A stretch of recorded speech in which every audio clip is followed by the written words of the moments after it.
institution. So this is also quite labor and capital intensive, acquiring, maintaining, preserving, displaying, studying these collections. Next.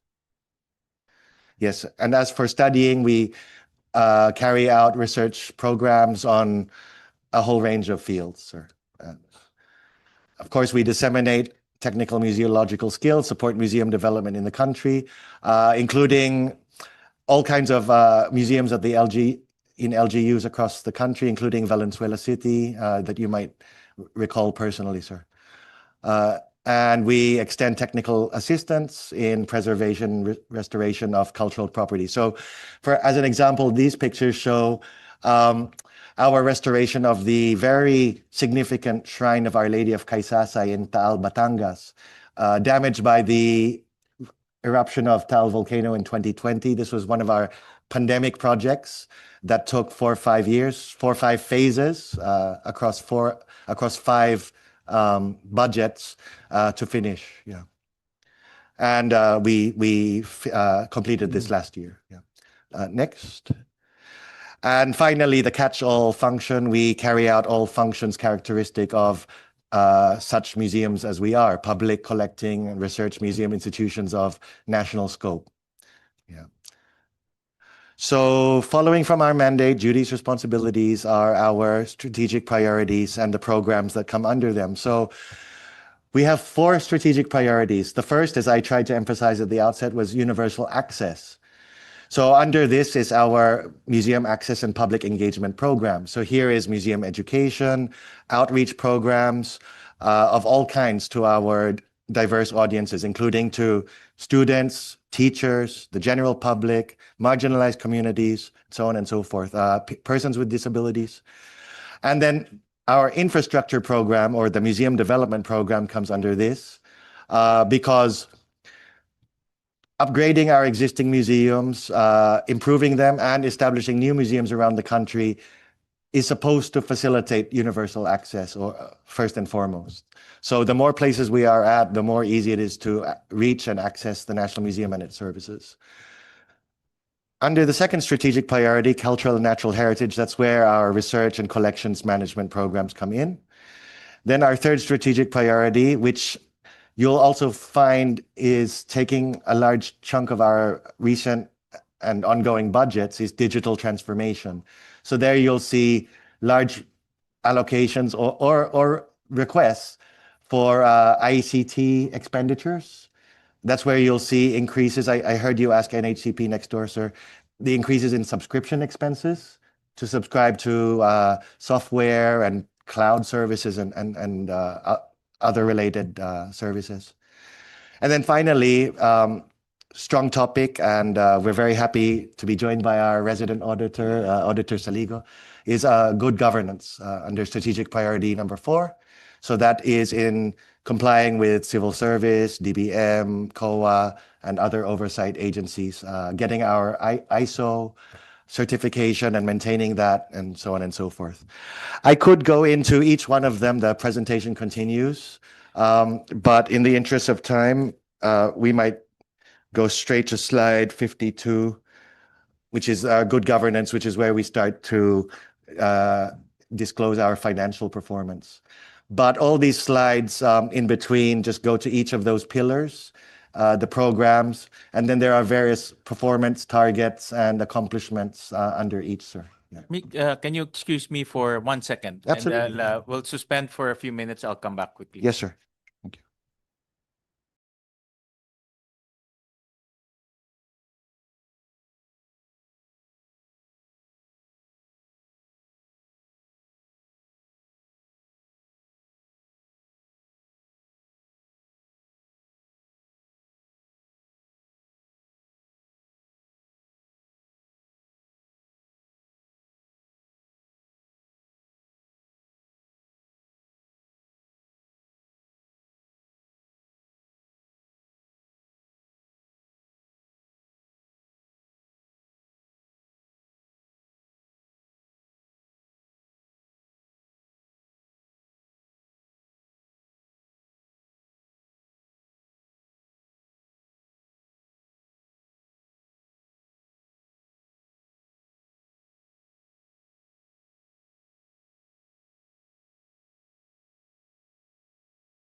maliit o malaki.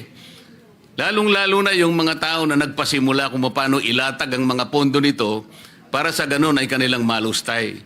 Kaya po ang direksyon na tinahak natin, kinausap natin yung mga ibang mga gustong tumistigo, kung sila'y makapagsasabi ng saganang sa kanila, ay yun ang pwede nilang i-contribute We have lots of slides sa to show you the paghanap natin appearance ng of our museums kalutasan. and galleries. Hanggang sa We have ipangako there nga for natin our sa kanila na obligation rate, sa ilalim ng of umiiral being na a batas. world-class, socially responsive So institution. I'm not sure if this will lead to any questions on your part, sir, but we're ready, me and my team, to go into that.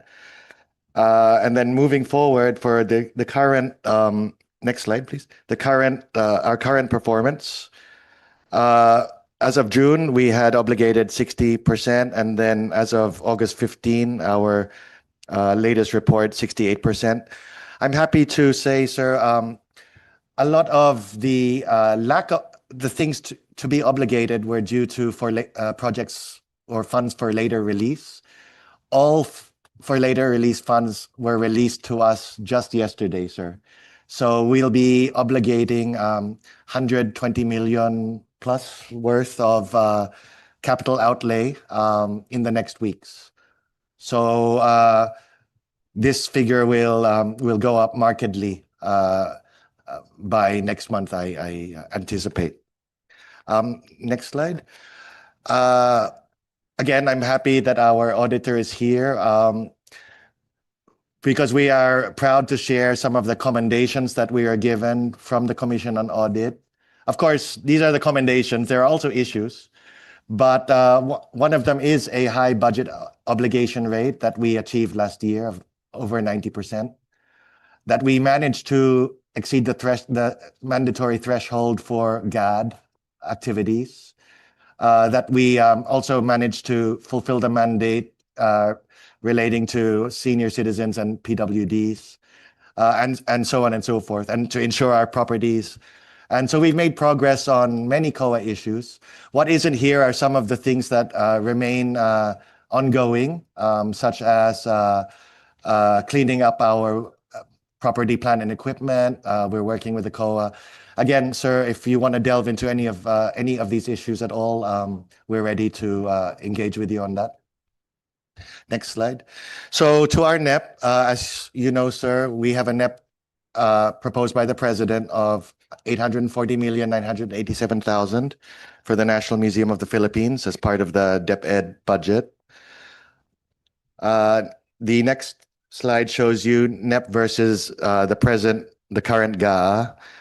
So it is a decrease of 53%, 2026 NEP versus 2025 GA. And you'll see that's mostly due to the fact that zero capital outlay was proposed versus 750 million capital outlay in this year's GA. Historically, you may remember, sir, that this is what usually happens: minimal to zero capital outlay in our NEP, and then as a result of congressional support, that's where we see augmentations for capital outlay. And this year is no different, sir. We have a wish list for capital outlay that we've submitted to you, sir, and to your counterparts in the House. Next slide. Here are our physical targets for 2026. In a nutshell, we're on track to exceeding or definitely meeting, but also exceeding this year's targets, and we feel next year's targets are also quite doable. Next slide. Okay, so on the issue of financial adequacy, yeah, we want to focus on the fact that we have zero capital outlay. The work of the museum is capital intensive, not only in pursuing our museum development around the country, in the upgrading of existing museums and establishing new ones according to our strategic plan, but there's also the acquisition of equipment and collections and so on and so forth. Next slide. So maybe this is a good point to jump straight to our wish list, sir, because the NEP, unless you'd like me to present the NEP, but I think it's quite easy. But in the interest of the time for wish list, for MOE, the NEP provides for 490.7 million. We're requesting an additional 158 or 159 million for the following reasons. Additional utility expense. We'll be bringing online 2 museums in Baler, Aurora, and in Clark, Pampanga. And we project 61 million to be our additional needs for water and power, for power expenses, and then the same for water, sir. Yeah. Next, additional repair and maintenance for 3 items specifically. Our National Museum in Batanes, which has been kind of battered by by weather events in the last few years and requires comprehensive repair in the amount of estimated to be 27.7 million. Well, something mundane like the repainting of our National Museum of Fine Arts wasn't included in the NEP, but we really are pushing for this because it does need repainting, and we would like the museum to look spick and span for the ASEAN Summit in May next year. And then restoration of various works of art amounting to 20 million. Yeah. Next. Then general services expenses. So these are mostly for institutionalized contracts of service and additional security and janitorial services across various museums. And those are detailed in the supporting documents, sir. Next. Then additional subscription expenses. So this goes to ICT matters. So the following softwares. And next. Now with capital outlay, so we're hoping to go from 0 to as much as 793 million, sir, which is actually on par with what we are implementing in this year's budget. Yeah. Next. And this is the wish list of that, sir. Yeah. And I'm ready to go into detail on any of these, but in the interest of time, I am happy to leave it there. Okay. So hoping for your continued support, sir, and of the senators, and thank you for your time this afternoon.